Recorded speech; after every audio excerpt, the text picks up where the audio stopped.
All right, guys. So in this video, I want to talk to you guys about two things. One is aspect ratio, and the second is video resolution. Right now, we're in a program called Premiere Pro. This is a linear editing or non-linear editing software. And I'm not going to go into the gist of how to use Premiere Pro. I'm going to create a different class that's separate for that. It's a little bit more advanced, and I would love to teach you guys about that after this. But for right now, I just have this open so that way you can understand a little bit more about aspect ratios and video resolution. So moving on, I want to just show you guys what we're looking at right here. So what we're looking at right here is different aspect ratios and different resolution and what that would look like in comparison. So I want to talk a little bit about what these are and to relate them to current situations or past situations. So 4:3 aspect ratio and 640 by 480. This is traditionally what you see with the older kind of box televisions, traditional original DVD tapes. This is the traditional aspect ratio and the traditional size that you would see for one of those things. Now, moving into the future, what we saw 720 P. You've always heard 720p. This is what they meant by that, 1280 by 720. And the big difference there was that the aspect ratio changed to 16:9. And so the 16:9 aspect ratio, you can see it's more rectangular than it is square. And so if you notice the RTVs today, they're more rectangular because they fit the 16:9 aspect ratio.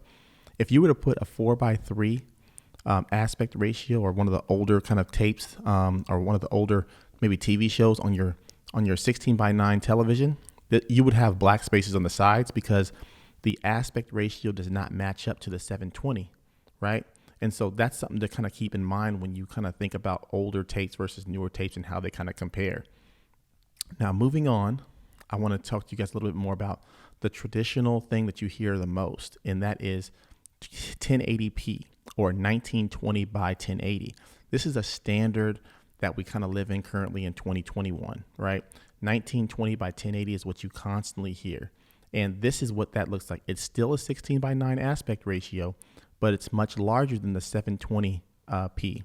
So for example, if I was to stick a 720p video into a 1080p video format, what would happen is that you can make it fill up the screen, but it wouldn't be as clear of a picture because you'd be stretching it out.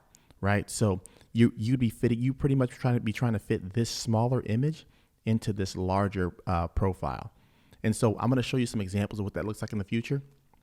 But moving on, I want to show you guys another larger resolution, even beyond the 1920 by 1080. And that is 3840 by 2160. And if you look here, it's still a 16:9 aspect ratio, but it's much larger. Right. And so what this is traditionally called is UHD or 4K. Now, it's not actually 4K, but a lot of people use it interchangeably with 4K. So you've heard 4K used a lot of times used in marketing, but this is what they mean by that. This is the size of 4K. So you can see how much larger 4K is than 1080p. And so you're getting much more information and you're able to capture much more. So this right here kind of gives you an idea of what that would look like in the grand scheme of things. If I had a picture that was 4K, it would be this large. And if I took 1080p from that video, this is how large it would be, right? And so I want to move on and just show you guys a couple of other things here. So looking at this is what 1920 by 1080 would look like right here. Just that part of the video, right? And then moving on here, this is how much of the screen it would take up for 640 by 480. And remember, this is a 4K image right here. So this is how much of the space it would be for a 4:3 aspect ratio at 640 by 480.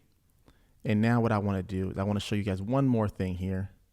And so these are some other images I want to show you guys. So this is a picture of a beautiful woman.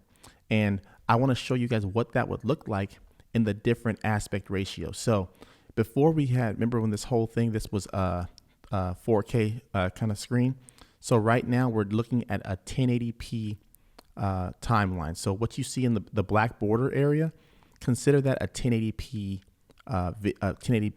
sequence or a 1080p video screen. So this is 540 or this is 540 right here, right? This is the 4:3 standard definition photo right here, right? And as I move forward, we're going to see here it's going to change. Now this right here is 720p. So this is what 720p would look like if you had it on a 1080p timeline, right? And now moving forward, this is 1080p on a 1080p timeline. So this is your resolution is 1080p right here, right? On a 1080 timeline. You see how clear it looks right there? That's because it's fitting the timeline. And what's important to also understand is this is 16:9. So let's move it one step further here. There. And so what this is, you see how it's cropped out? That's because this is a 4K image in a 1080p timeline. Now, one more thing that I wanted to show you guys here. So if we go back here, so this is the 720p, right? I want to show you something. So you remember how I told you that it's still a 16:9, even though it's on a 1080p timeline, so there's black spaces?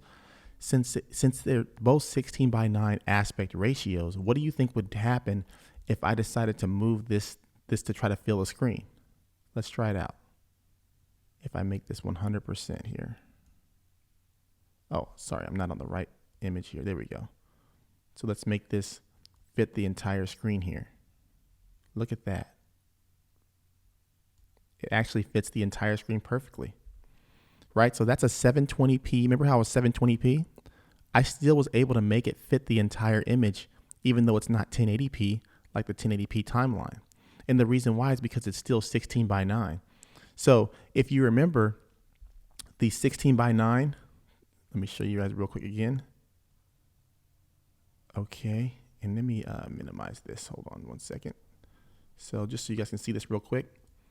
So if you remember here, 16:9, right?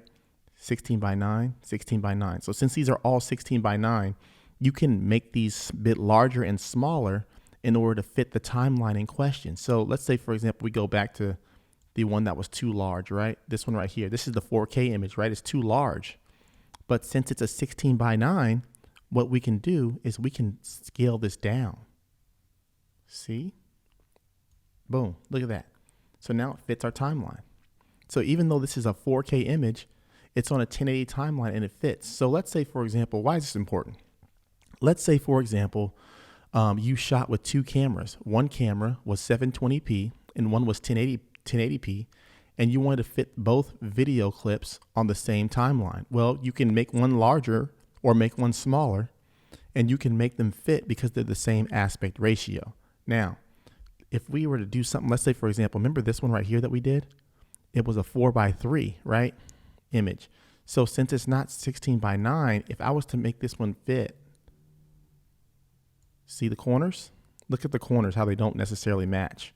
So that's what you kind of want to look at right there, how the corners don't match. And so what I would do here is that I would have to either go like this and make it even bigger, or I'd have to do something else. But see how it's also not as clear?